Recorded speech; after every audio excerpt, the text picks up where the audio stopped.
So today's session is on instruments demonstration, and it is going to be an interactive session. So by interactive session, I mean that I am going to demonstrate some instruments and you are supposed to answer it in the chat box. So this chat box is open to everyone and you can answer the question that I'm going to ask.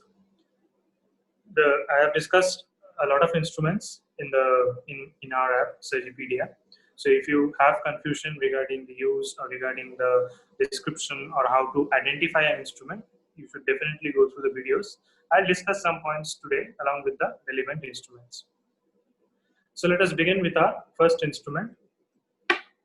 So this is the first instrument, and the first thing that I want you people to say is the name of the instrument, that is identify this instrument.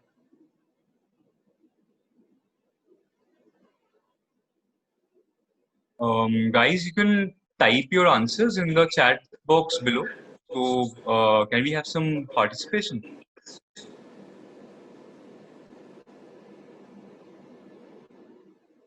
Yes, so we have got answers. So this is a needle holder or needle holding forceps someone has written. So it's fine. So this is a needle holder, and the function of the needle holder is explained by the name, that is it is used to hold a needle. So we are going to talk more about needle and needle holders a bit later. So next, let's move on to our next instrument, this.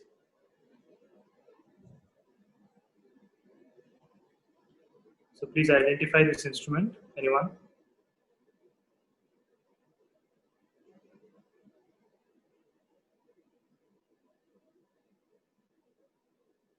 Not so difficult.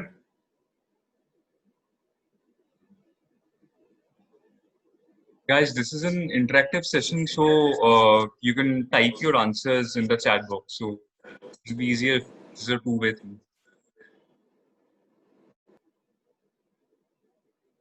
Anything that you think. There is no need to be shy or embarrassed if you get a wrong answer. It's fine. This is how we learn.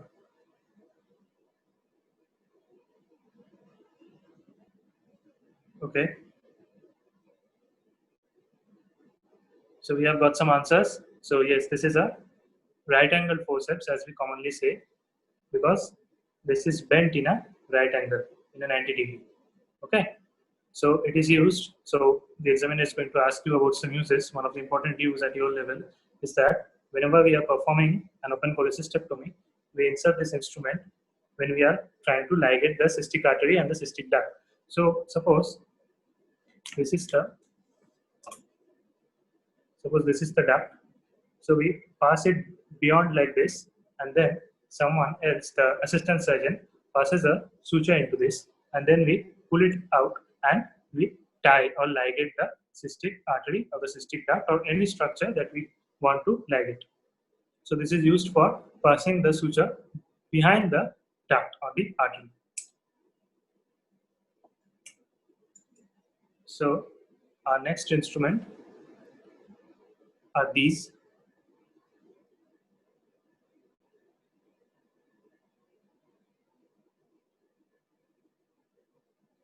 Okay, so we got some answers.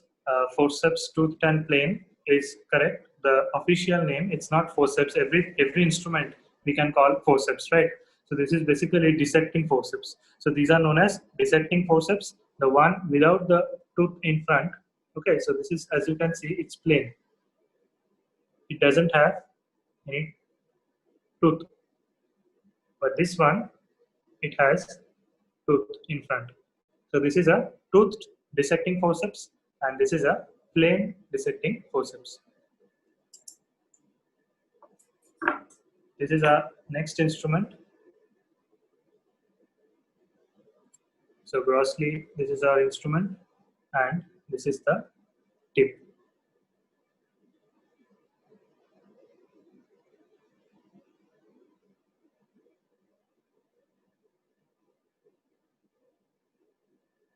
Anyone? So we got 3 answers. Okay, we got 4 answers. Tissue holding forceps, Alice tissue forceps, Cocker's forceps, and Cocker's forceps. The correct answer is yes, Cocker's hemostatic forceps. That is the full name. So this is basically a hemostatic forceps, like an artery forceps as we commonly call them. But the difference between a normal artery forceps and this Cocker's hemostatic forceps is that it has this tooth in front. So any artery forceps, I'm going to show you an artery forceps after some time. So any artery forceps with a tooth-like arrangement in front is the Cocker's hemostatic forceps. Alice tissue forceps, I'll tell you the difference once we identify all the instrument. Okay, so I'm going to address this confusion, these issues after we finish identifying the instruments. So correct answer by 2 people, it is Cocker's hemostatic forceps. Our next instrument is this. Grossly looks the same. So I'm just going to show you the tip.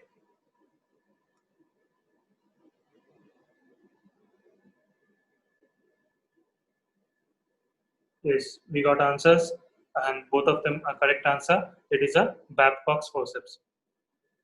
We'll move on to the users a bit later.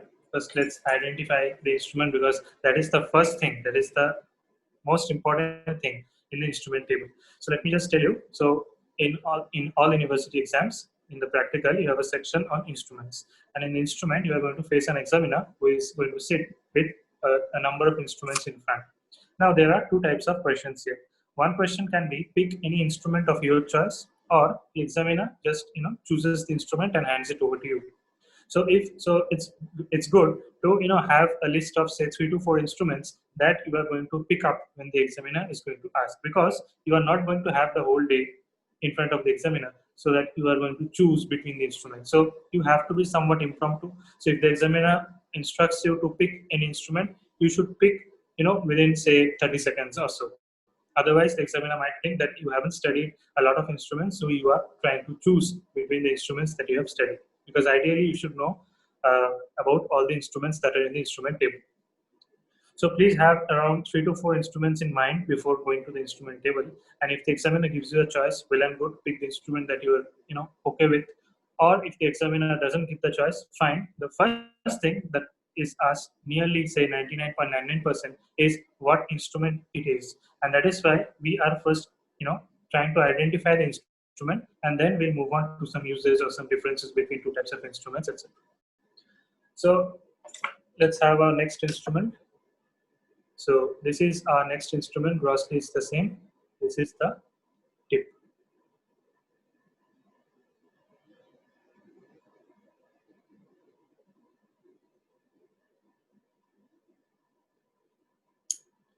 Yes, so we got correct answers. This is Alice tissue forceps.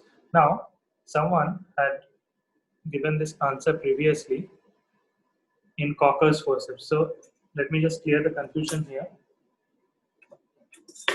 So this is Cocker's forceps in the right side, and this is Alice tissue forceps on my left hand. So size and everything and this part is common. So I'm not going to discuss these parts now.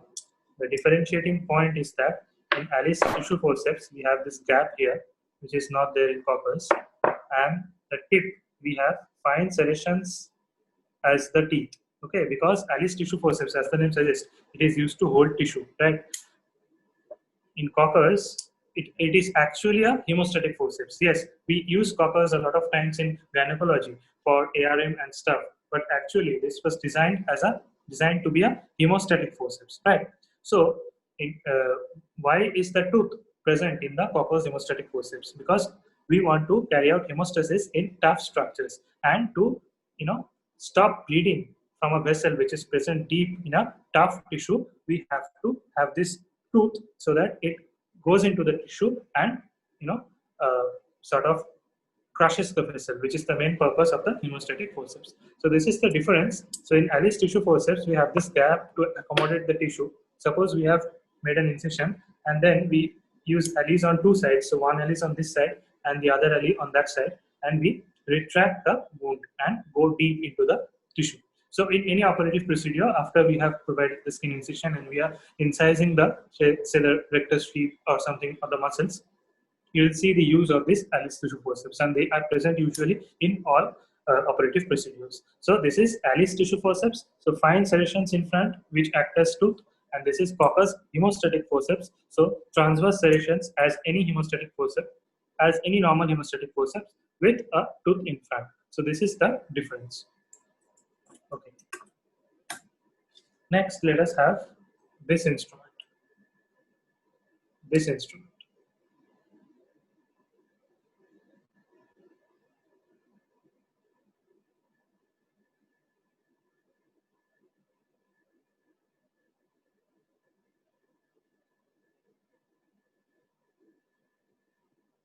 I would request the other participants to write in their answers as well. I mean, it's okay if you make a mistake.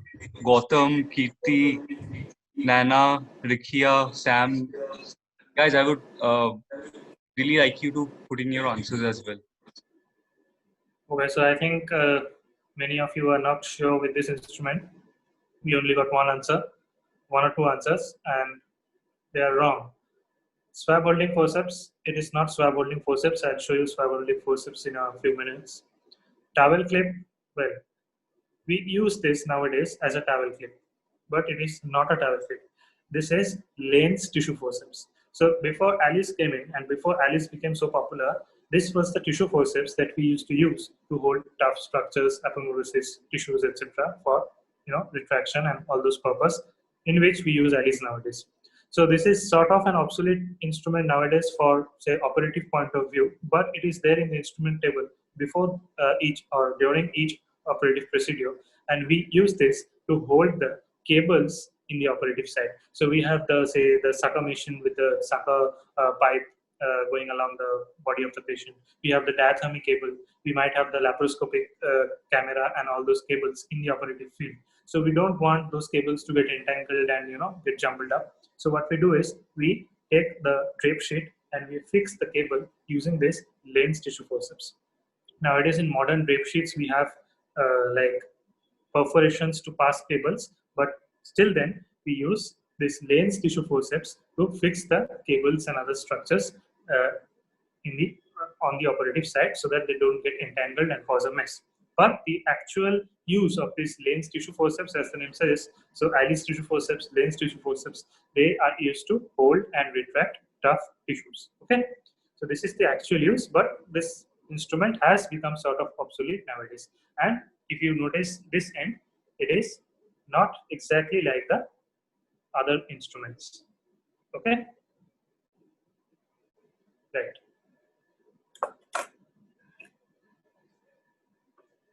Okay, so identify this instrument, and the hint is that this might not look the exact size on camera, but this is a small instrument. If this is the size of a standard instrument, so this is the needle holder, this is smaller than that and it's quite light. And we have transverse serrations inside the blades. Small light instrument with transverse serrations inside the blade.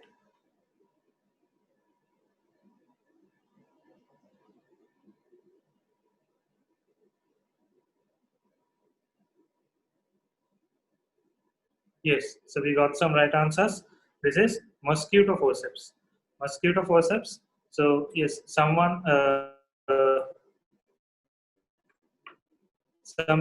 people have this a straight artery forceps. Yes, it is a sort of a straight artery forceps. You are not completely wrong, but this is a smaller version of a straight artery forceps, and it has a name. It has a special name. This is the mosquito forceps. Yes, it might be difficult to identify this on screen because you are not getting the exact size. See, this is the needle holder, and this is usually the standard size of all surgical instruments that will be provided to you in the exam. There are some instruments which are quite big, so you should be able to identify them according to the size also, so that is also a hint.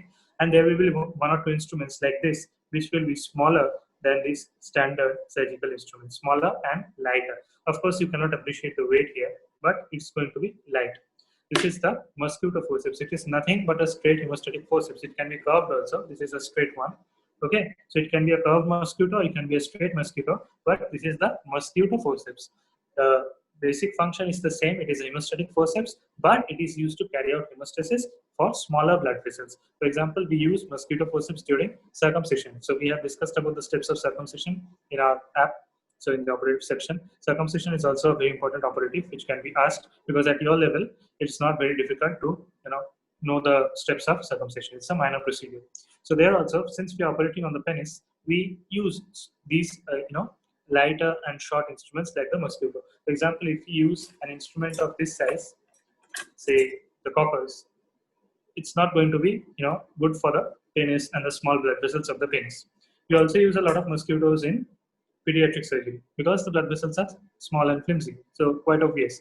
And we also use mosquito in appendicectomy, so I've discussed this step also, to create the window in the avascular plane of the mesentery when we are going to tie the appendicular artery. So if you are not sort of acquainted with the steps of appendicectomy, you won't be able to understand it at present, but definitely at the end of the session, that means at the end of your session when you're finally going to go to the exam, you should be able to understand that how this instrument is used in appendicectomy as well.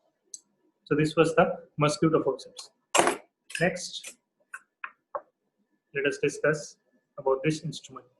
So what instrument is this? So this part, same typical, and it has transverse serrations inside the blade. Transverse serrations inside the blade across the whole length. And this is grossly the instrument.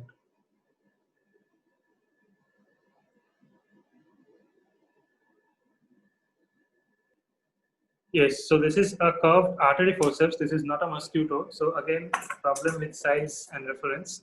So this was a mosquito. So as you can see, it is smaller and it is lighter. So if you are confused at present, I don't think you will be confused in the exam when you are going to compare or have these instruments live in front of you. But again, I am telling, the mosquito forceps is an artery forceps. You're definitely going to confuse it with an artery forceps. But the mosquito is a lighter instrument. It's a small instrument. So if this is my hand, the mosquito is smaller than my hand as well. Okay, so it's quite a small instrument. Whereas this is a normal size of an artery forceps, and the special thing is that this is the curved artery forceps. So we can have instruments which are straight, like our cockers which we have here, it is straight, and we can have instruments which are curved. So nothing difficult, but you have to mention whether it's a straight instrument or whether it's a curved instrument. So this is a curved artery forceps or a curved hemostatic forceps. So in the exam, it's good to stick to the official name, which is a hemostatic forceps. Artery forceps is sort of colloquial, but if you can't remember, it's better to say artery forceps rather than not saying it. Okay. So this is a curved hemostatic forceps, and if the examiner asks you about the type, we have discussed these types in the app. So one of this type is the Spencer-Wells type, in which we have this transverse serration across the whole length of the blade. So I don't know whether you can appreciate, but this is the length of the blade, and we have transverse serrations across the whole length. But in other types, we don't have this, and we have divided artery forceps in different types. That is hemostatic forceps in different types according to the serrations. So you can refer to the video for better clarity. Next, let us have this instrument.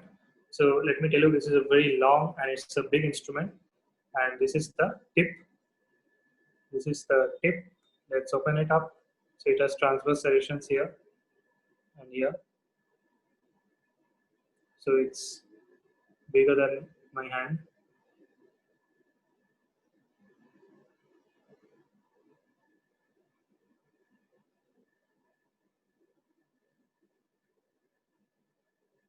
Okay, so we got 3 answers, and all of them are correct, but they are different versions of the same answer. So sponge holding forceps, swab holding forceps, Rampley's sponge or swab holding forceps, all of them are correct. It is better to mention the name Rampley. Okay, it will bring you more credit. That's it. But sponge holding or swab holding is absolutely correct as well. So this is the instrument which is used in every operative procedure, not only in surgery. It is used in any surgical procedure in the hospital, because we use it to drape the and clean the clean the operative site. So we put in a sponge or a gauze piece here. We dip it into betadine, and then we what we call as painting. So then we paint the operative surface with betadine. So that is antiseptic cleaning. and we use the Rampley sponge holding forceps for that. So we have discussed about these forceps in detail in our video. So if you need more information, you can refer to that. One thing that I want to say here is that in gynecology, you are going to have a similar looking instrument in the instrument table, and that is going to be the ovum holding forceps. So it is used to take out written products of conception and stuff. But the only difference between an ovum holding forceps and a Rampley sponge holding forceps is that it doesn't have this, yes, ratchet. Okay. So let me just quickly go through the parts of the instrument. So in the parts, we have these finger bars. This is the ratchet, which is used to lock the instrument. These are the blades, and this is the tip. So in a lot of surgical instruments, the only distinguishing feature is the tip. Because if I take a few instruments in my hand and tell you to identify, you are not going to be able to identify just by looking at the end. See, all of them are similar, right? So all of them have this ratchet, they have the finger bars, they have this shaft, and they have the blade. Shaft, ratchet, finger bars, same here and same here. So it's not possible to identify instruments by looking at this end. So the most important part is the tip. So as you can see, this is the Babcock. We had discussed about this. This is the Alice. We have discussed. This is the Cockers with the tooth. This is the needle holder. So the tip is the most important part, and you should first look at the tip. If you are confused between two instruments, you can look at the other parts, but it is the most important portion. Okay. Next, let us have a look at this packaging. So can you identify this packaging? Anyone?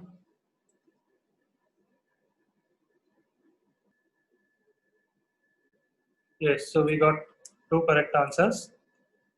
Yes, so this is basically, so I open it like this, and this is the surgical blade. Okay, so in the operative side, so this is going to be sealed like this. So whenever you are giving the blade to someone who is performing the OT, you should open it like this, and that person with the sterile hand takes this. So this is very sharp, so you need to handle it very carefully. So this is a surgical blade, as you can see, and this portion fits with the, anyone? What is that portion called in which the blade is fit?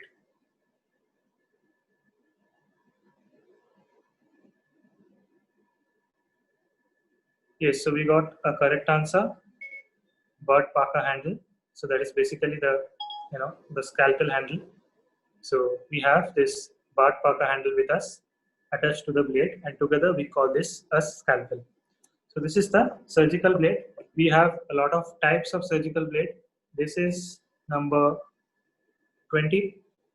This is number 20. We also have a very important blade, which is number 11. It is going to be asked in the exam. Number 11 is also known as the stab knife. It is not curved like this. As you can see, it is not curved like this. It is sort of like a knife. I will show you number 11 blade sometime if I have it with me. I don't have it at present. So this is the number 20, 22, 23, all of them look similar. Number 15 is different. It is usually used to cut sutures after, when we perform suture removal after 7 to 10 days, we usually use a 15 number blade. We can also use a 11 number blade, but the actual use of 11 number blade is for incision and drainage. That is, it is the stab knife, and we have a fluctuant swelling, and we put an incision, we make an incision over the most fluctuant portion of the swelling, and we drain out the abscess. So it is known as incision and drainage, and a number 11 blade is used for that purpose. We also have numbering in the BP handle. So you don't need to remember which number of handle corresponds or fits with which number of blade. Absolutely not necessary. You just need to identify the handle, and you need to know that it has a numbering system. Okay, that's enough. So we are more or less done with our instruments. We have a few more here. So identify this packaging.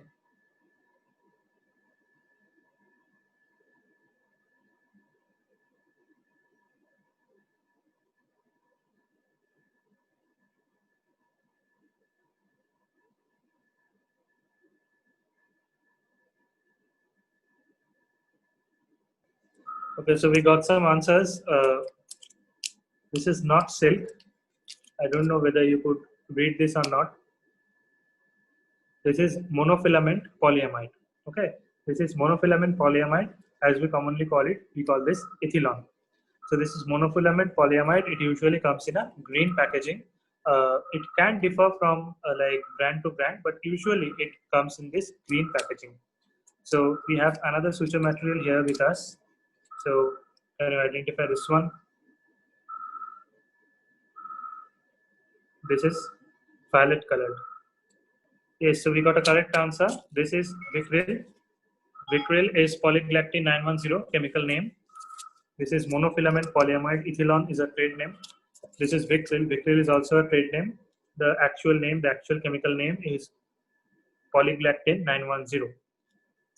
Okay, so what type of a suture is Vicryl and what type of a suture is monofilament polyamide? So I have Vicryl in my right hand and monofilament polyamide in my left hand.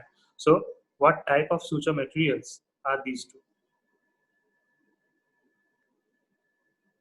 Okay, so we got mostly correct answers. Yes. So Vicryl is an absorbable suture and it is a synthetic suture. It is not obtained naturally. We synthesize it in the laboratory. So it is a synthetic suture and it is an absorbable suture. Ethylon is also a synthetic suture and it is a non-absorbable suture. Okay, so we use Vicryl to suture structures which are inside, and we use ethylon to suture structures which are outside. So for skin suturing at the end of the OT, we are going to use what? We are going to use ethylon. But for suturing the rectus sheath, the anterior rectus sheath, the posterior rectus sheath, the peritoneum, the muscles, we are going to use the Vicryl because it is absorbable. We can't remove the suture inside, right? So it has to be absorbable. So it's a very basic concept that whenever you're suturing something inside the body which you are not going to open in the future, it is going to be absorbable. And if you are suturing something which is outside the body where you can remove the suture, it is usually going to be non-absorbable. There are a few exceptions here. One of them is hernia repair. So in hernia repair, we want the tissue to have the strength for lifelong. Okay, so that is why we are going to use non-absorbable suture in the body.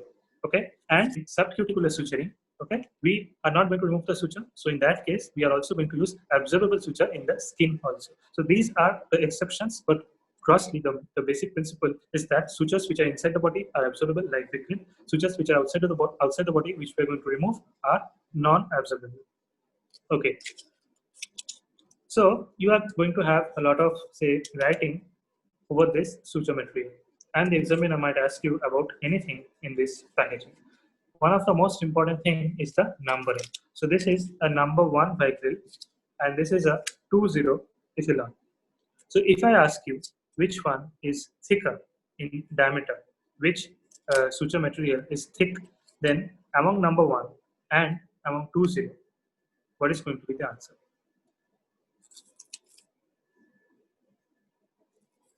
Okay, so I'm just going to repeat my question in case anyone has forgotten.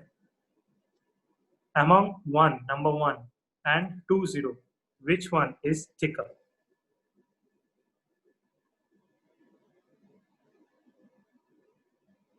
Yes, so mostly people have given the right answer that 1, or if it's 10, it's going to be thicker than 20.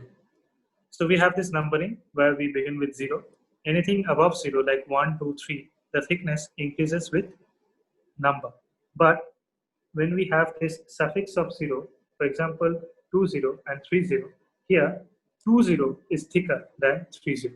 So once we have the suffix of 0, then the thing changes. So the thick ones are with the lower number if we have a 0 beside it. And if we don't have anything, say we have a number 1, we have, say this is 1, we can have 0 here, we can have 2 here without any dash 0. Then it's simple that as the number increases, the thickness also increases. So this is one thing in suture material that is very important. The next thing is about the type of needle. So here we have 3/8 circle reverse cutting, and here we have half circle round body. So we can have cross sections. We can have two types of cross sections in needles. One can be a round bodied and the other can be a cutting. In cutting, it can be a normal cutting needle or a reverse cutting needle. And the symbols are important. In round bodied, we have this circle with a small dot inside. So this is a symbolic representation of a round bodied needle. It's basically the cross section of the needle. And here we have a triangle, but this triangle is pointing downwards. So this is a reverse cutting needle. So if we open this up, so if we open this up and we take out the suture material, so this is our needle.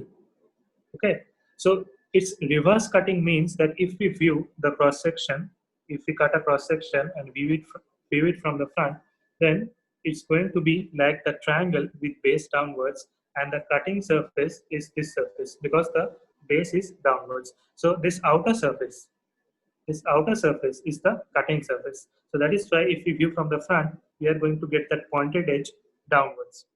And this type of cutting or reverse cutting needle is used to suture tough structures like skin, like aponeurosis, fascia, etc. But this fit wheel, it has a round body. So it doesn't have any tapering edge either inside or outside. So that is used to suture up fine structures like bowel, like say muscles, etc. So they split the tissues they are passing through. So they do not cut the tissues, they split the tissues and pass through them.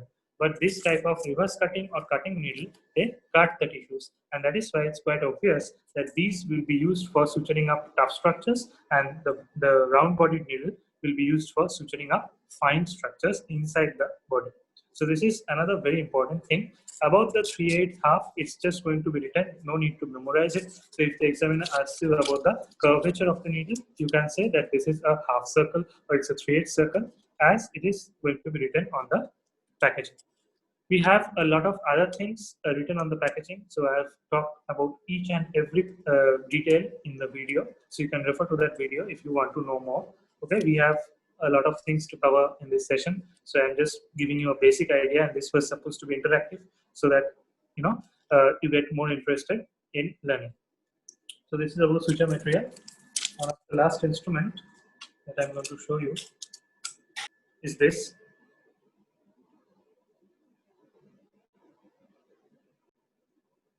Okay, so we got all right answers, and everyone could identify this somehow. Maybe it's quite easy. This is a Foley's catheter. And what type of catheter is Foley's? It is a self-retaining catheter. So what do we mean by self-retaining? So once you insert the Foley's, what we do is we inflate a balloon which is present here. It is present somewhere here. You can feel this. And it inflates and it doesn't let the catheter to come out. We also have simple rubber catheter which we just insert and it is going to come out. It is just used to drain the bladder when we want to drain it. That's it. And when we are finished with the purpose, we remove it out.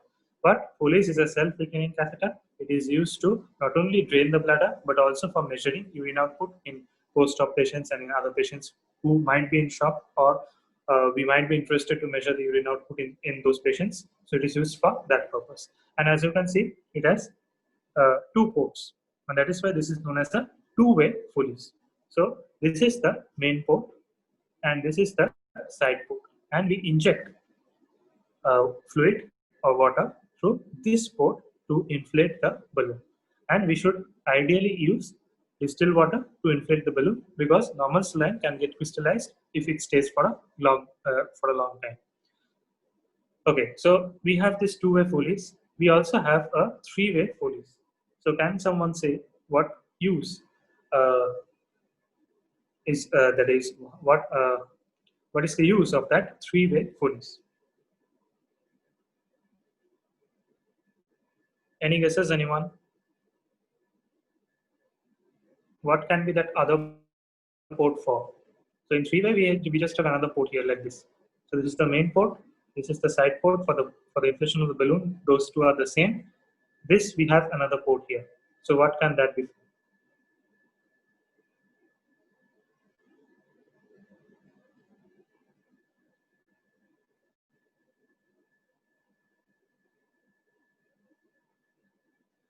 Right. So right. So we got two correct answers. Removing blood clots, you should mention from where. Removing blood clots from the bladder mostly. Okay, can you please repeat the question? The question was that this is a two-way Foley's catheter. We also have a three-way Foley's catheter in which we have another port. So what I'm going to ask is, what is the use of that three-way Foley's catheter? Okay, I think no one else is going to answer. So yes, two people have answered: removing blood clots and irrigation. So both of them are correct. We use this for bladder irrigation. That is the specific answer, bladder irrigation. And why do we carry out bladder irrigation? To remove clots that might be in the bladder or in the urethra or somewhere in the urinary system, mostly in the bladder and urethra. So when a patient presents to us with hematuria and it's not resolving, then what we do is we insert a three-way Foley's and we carry out irrigation. How do we carry out irrigation? What is the purpose of that third port? Through that third port, we insert or we irrigate normal saline. So we connect that third port to the typical fluid set of the saline, and we use the say 50 liters or a huge normal saline bottle, and we put it in jet. So what happens is that normal saline, it enters through the third port, it goes through the Foley's into the bladder, it irrigates the bladder through the urethra and the bladder, it irrigates the whole urethra and the bladder, and then it comes out through the main port. So in our urobag, we are going to have reddish colored, urine or clots, etc. And that is the purpose of that other port. The purpose of these two ports are the same. This carries urine, the main port, it carries urine as well as the washed out irrigating fluid. It comes up through this main port, and this side port, as always, is used for inflation of the balloon. So this is a two-way Foley's used widely in all sorts of practice, post-op, pre-op, monitoring urine output, in CCU, in other departments as well. This is the most common two-way Foley's. Three-way Foley's is used specially for bladder irrigation, removing blood clots. Yes, someone has said for controlling bleeding esophageal varices.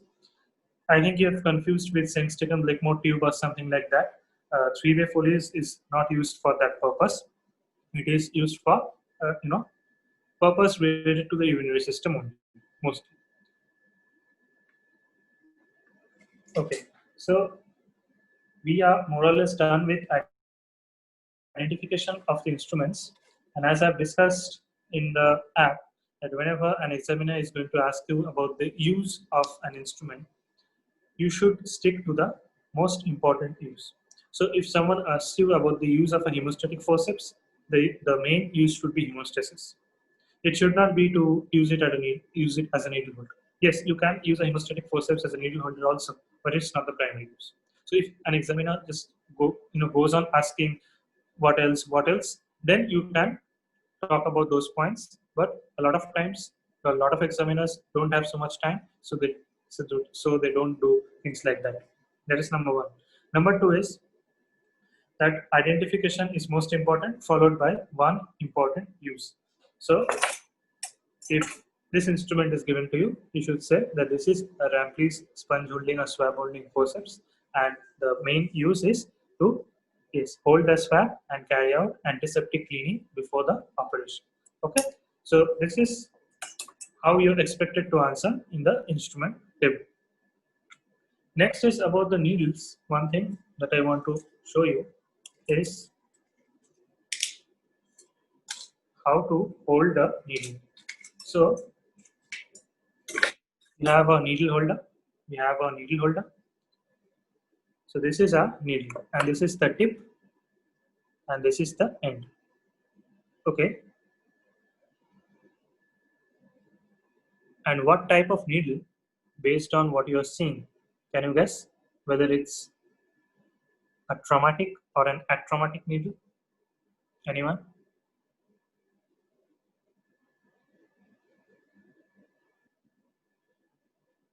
So we got one answer. No, this is an atraumatic needle. Why is this atraumatic? Because the suture material is, we call it swaging. Okay, it is inbuilt at the end. We don't have to put in a suture material like in our household needles. We have to put in the suture material. We have to put in the thread through the eye. That is not an atraumatic needle. You can call it traumatic, but this is known as atraumatic needle. Why is it called atraumatic? Because it doesn't have that eye, and whenever it is passing through the tissue, that eye usually causes injury, minor injury, but it causes injury when it is passing through the tissues. But this, since it doesn't have this eye, the suture material begins from the end directly. This is known as swaging. Okay, so that is why this is an atraumatic needle, and nowadays we are preferring atraumatic needles because they do not cause any trauma or any minor injury to the tissues they are passing through. Next is that we have this needle. This is the curvature, and this is the tip.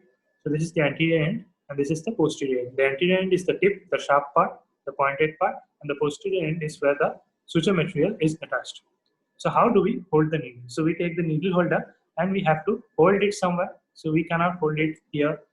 We cannot hold it here. So we have to have a place, a defined place to hold the needle in the needle holder. And that place is the junction of the anterior 2/3 and the posterior 1/3. So this is the anterior 2/3. Anterior is the tip end. So this is the anterior 2/3 and this part is the posterior 1/3. And then we lock the instrument. We put the catch. I have demonstrated how to carry out suturing and incision. So you can refer to that video in the app if you're interested to know. A lot of universities actually have, says maybe a sponge pad or a suture pad, something like that. And a lot of examiners expect that at this level, at the final year, you are going to know at least basic, simple, interrupted suturing. Because after you pass final year, you're going to become a doctor. You will be posted in emergency. You might be posted in some rural hospital with not very good facilities, and there you are expected to at least carry out basic suturing for trauma or emergency patients. So it's good to know basic suturing at this level before appearing for the final exam.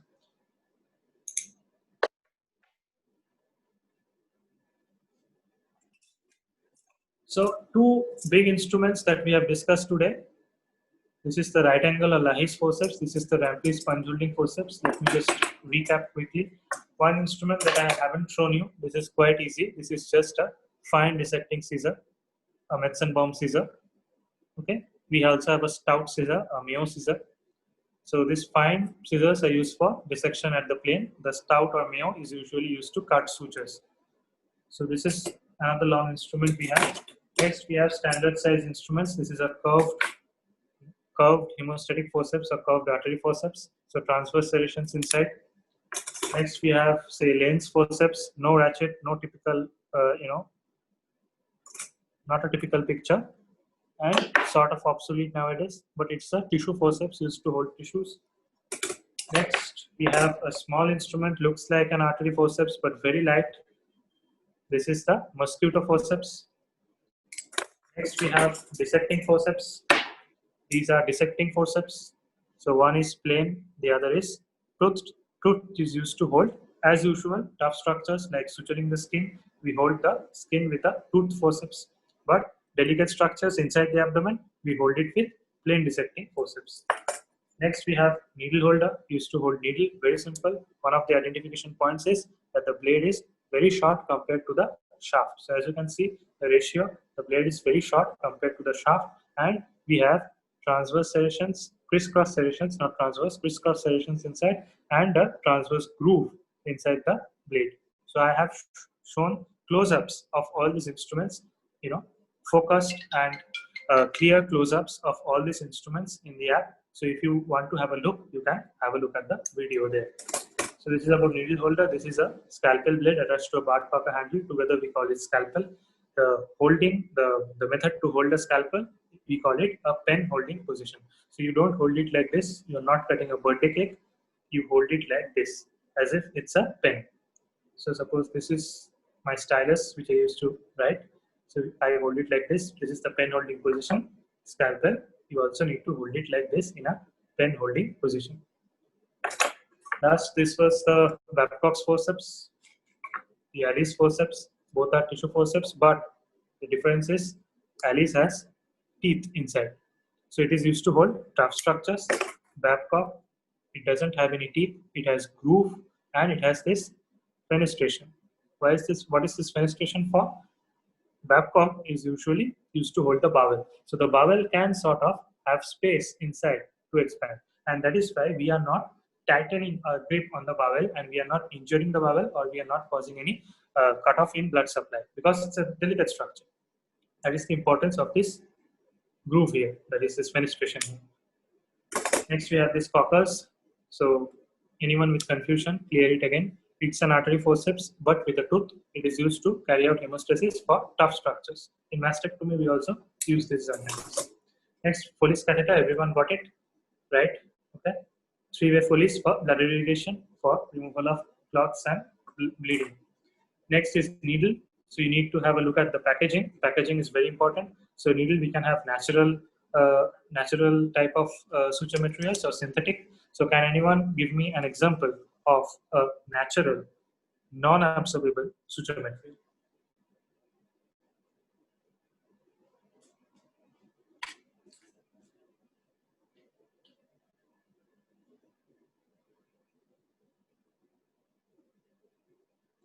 Yes. So we got correct answers here. Silk is a natural, non-absorbable suture material. And what about a natural and absorbable suture material?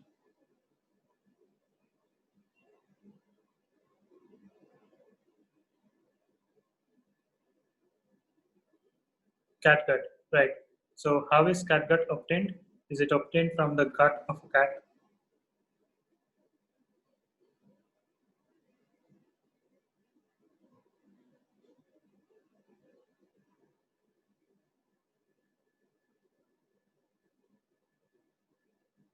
Yes, sheep intestine. So it is obtained from the submucosa. Yes, right. It is obtained from the submucosa of sheep intestine. So that is catgut. Catgut is sort of obsolete nowadays in the developed countries, but in developing countries we are still using catgut. It is widely replaced by Vicryl nowadays because it had some problems. It is a natural suture material, so a few patients landed up with allergic reactions and stuff like that. So that is why catgut is nowadays mostly replaced with Vicryl. But in countries, in developing countries, we still use catgut. So this was the one of the demonstration about the instruments, one of the interactive demonstrations. We are going to have another interactive demonstration in which I'm going to show you a few other instruments. These are the most important instruments. In the other session, I'm going to show you a few retractors and a few other instruments which can be asked in the exam. So anyone has any other question regarding instruments, you can please ask. After that, we are going to conclude the session. Anything related to instrument or anything related to the instrument part of the exam, something of that sort, because that's relevant for today's session. So if anyone has any question, you can type it regarding instruments or regarding the instrument that is practical instrument exam of the final MBBS, what to expect or something like that if you have any doubt. We also have a doubt box inside our app. So if you are facing any trouble in understanding a concept or understanding a part of a lecture, so you can please use the doubt box and we'll try our best to answer it within say 2 days at the most. It would be delivered to your email directly. So you have the category also in a drop down list. So you can refer to that category. If you have no particular category, you can just select others and you can write your doubt in that doubt box in our app. Okay, can you repeat traumatic and atraumatic difference again, please? Okay, so let me just take out a traumatic needle also for better clarity.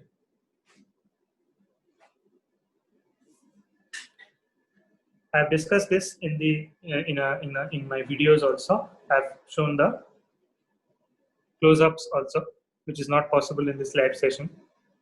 So if you observe carefully, we have this needle and it doesn't have any suture attached to it. That is number one. And number two is that it has an eyes like our household needles, which we use for sewing clothes and stuff. So what happens is that in these type of needles, we have to insert the suture manually ourselves. We have to insert it manually ourselves. The problem with this type of suture is that this eye, it is a bit protruding and it is a bit thick. When it passes through delicate structures, this eye causes injuries. Okay, but if you observe this needle carefully, it already has a suture material attached to its end. And that is why it doesn't have that eye. It doesn't have this eye. And it is smooth and tapering. So when this needle is passing through the tissue, it is not causing any injury. It is not causing any trauma. And that is why this type of a needle is known as an atraumatic needle. It is not per se known as a traumatic needle. It is not a traumatic needle per se, but this needle is the atraumatic needle. I hope your doubt is clear now.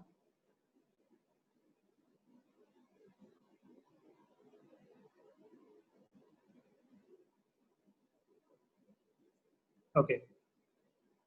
So if anyone else has any doubt, you can ask within the next 1 minute. After that, we are going to conclude the session. We are going to conduct a lot of these webinars because now exam is knocking the door. A lot of universities are, I got a hint and I got some news from MCI guideline that a lot of universities have been instructed to conduct the exam at the end of December or early January. Can you please repeat the Bart Papa handle?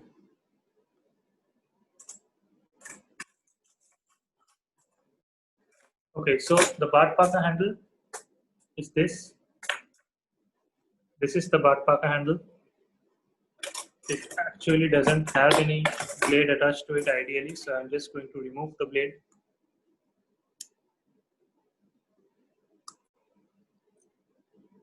So let us just have a look at the Bart Paka handle itself. So this is the BP handle, the Bart Paka handle. So this is basically the scalpel handle, and it has this numbering here. This is number 4, okay? And this is the slot in which the blade is fit. This is the slot in which the blade is fit. Now, Bart Paka handles are designed to fit with a few particular blades, but as I said, you don't need to remember the compatibility as such. One thing that you need to know is that we have a groove sort of a thing inside the scalpel blade, and we have the same sort of thing in the handle as well. So this is how it fits. And ideally, you should not use your hand to fit the blade because it's extremely sharp. So ideally, you should use an artery forceps or a needle holder, and you just slide it in. You just slide it in, and it fits. So I've also shown a demonstration of this in the app, that is how to fit the blade in the scalpel. So I hope you are clear with the Bart Paka handle now. Use of 3-way Foley's once more, please. Okay. So this is a 2-way Foley's. It is used for typical uses of a catheter, that is to decompress the bladder, to drain the urine, and to monitor urine output, because we are going to have that Euro bag full of urine and we can monitor the urine output. Next, 3-way Foley's. So what is 3-way? This is 2-way because it has 2 ways here, 2 ports here. This is the main port, which is continuous like this in a straight line. This is the main port, and this is the side port through which we inject water and we inflate the balloon at the tip because it is self-retaining. In 3-way, we have another port like this. Suppose this is another port, my finger. This is 3-way Foley's. So what is this port used for? The use of these 2 ports are the same. So no problem with that. What is this port used for? Through this port, we instill normal saline. We start an irrigation of normal saline. So it's just like the fluid that we use in the ward to carry out IV fluid resuscitation. So we have this NS bottle, we have the fluid set, and the end of the fluid set, which we connect to the IV cannula in a patient, we connect it here. That is in the 3rd port. So what happens is NS or any fluid goes to the 3rd port through the Foley's catheter into the bladder, irrigates the bladder, washes out all the clots, and comes out again through the main port, not the side port. The side port is only for the input, the entry. The main port is the exit port. So what happens is through this port, NS or any fluid is entering the bladder, washing away all clots, and then coming out through the main port. Side port use is as usual, that is, it is used to inflate the balloon. How to remove a Foley's catheter? Some examiners ask you, instead of how to carry out a Foley's catheterization, they ask you how to remove a Foley's catheter. So it's simple. You had inflated the balloon, so now you need to deflate the balloon. So just insert an empty syringe here, pull out the water that you had instilled, and then you just take out the Foley's catheter. So I hope you are now clear with the use of Foley's. So it is used for bladder irrigation. This is the term that you need to use, bladder irrigation. Okay. So I hope there aren't any more doubts left, and we have concluded our 1 hour session also. So we are conducting a lot of these 1 hour webinars weekly. We are trying to conduct it weekly on Sundays mostly. And this is to help you with your exam preparation, because now the exam is quite near. So a lot of colleges are going to conduct semesters in the October and in November, or in November and December. And the final exam is going to be conducted somewhere in late December or in early January. So it is high time that you start your preparation, not only for surgery, but for medicine, for pedi, for gynae also. So it is time that you shut off, studying other subjects which you might have been studying throughout the whole year. It's very good that you are preparing for entrance exams, but this is the time, this 2 to 3 months, it's really needed. It's really, important and vital for preparation of final exam. Okay, I have passed final exam quite recently, so it's not that I've forgotten what I went through. So these last 2 to 3 months can become hell if you aren't properly oriented. So we are here to help you out with this final sort of preparation. And this year the colleges got closed. You weren't sort of acclimatized to patients, to instruments, to specimens, to other demonstrations as well. So the practical part, you have missed out a lot. Theory is still manageable. Though writing long answers and all, we are going to conduct session on writing long answers as well, because that's sort of an art, and you need to have some tips in mind while writing answers. We also have mock tests coming up, so you'll be notified about it in due time. So you can apply for those to brush up your knowledge and to have a solid revision before the exam. And for any help, we are always here. So we are just a ping away, or we are just an email away. So anything that you need, you can definitely contact us through our website, through our Facebook page, through WhatsApp, whatever is suitable. I thank you all for discussion. I hope I could clear some of the doubts, some of the problems that you have been facing with instruments. We will definitely conduct another session on instruments, in which I'm going to show you a few other instruments. We might repeat some instruments also, because these instruments which I've showed you today are very important for the exam. These are the most commonly asked instruments, and a lot of students can't answer these instruments, and it creates a bad impression to the examiner. So I hope I could clear some doubts. I hope you could enjoy this session and you got a little benefit out of this session. Hope to meet you soon in the next session. Thank you so much.